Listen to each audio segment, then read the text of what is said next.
America আর ইরানের যুদ্ধের সাথে ভারতে পাল্লা দিয়ে চলছে এলপিজি সিলিন্ডার ওয়ার। দৈনন্দিন জীবনে ব্যবহৃত এই রান্নার গ্যাস সংকট এতটা ভয়াবহ আকার ধারণ করেছে যে 5 স্টার হোটেল পর্যন্ত জ্বালানি কাঠ লিফটে করে নিচে নিয়ে গিয়ে আগেকার দিনের মতো উনুনে রান্না করে পরিবেশন করতে বাধ্য হচ্ছে।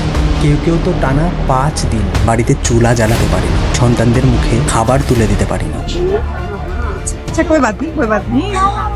कितने दिन से नहीं है सिलेंडर? 5 दिन से हो गए। 5 दिन हो गए। 300 रुपए किलो गैस दे रहे हैं।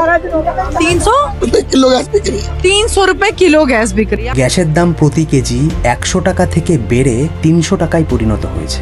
অর্থাৎ 100 টাকা প্রতি কেজি গ্যাসের দাম এখন 300 টাকা প্রতি কেজিতে পরিণত হয়েছে। এরা দিনমজুর, কাজ সেরে এসে খোলা আকাশের নিচে এখন উনুন ধরাতে ব্যস্ত। শুধু তাই নয়, গ্যাস বুকিংয়ের লাইন এতটা লম্বা যে গোটা দিনও যদি শেষ হয়ে যায় তবু লাইন শেষ হবে না। প্রচুর অনিশ্চয়তায় ভুগছে মানুষ। এই খালি সিলিন্ডারের ভিড়ে এমন কোনো মানুষকে দেখা যাচ্ছে না যে সেই মানুষটা গ্যাস ভর্তি একটা সিলিন্ডার নিয়ে বাড়িতে ফিরছে।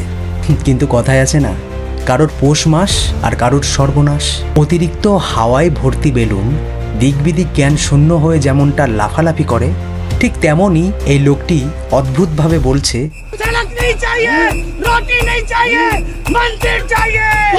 আমার সিলিন্ডারের দরকার নেই, আমার রুটির দরকার নেই, আমার মন্দিরের দরকার। একবার ভাবুন, আপনি চরম দুশ্চিন্তার মধ্যে আছেন, ঠিক সেই সময়ই আপনার কানের কাছে এসে কেউ যদি চিৎকার করে বলে,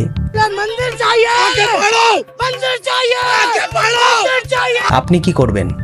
কমেন্টে জানান। সাবস্ক্রাইব করে সাথে থাকুন।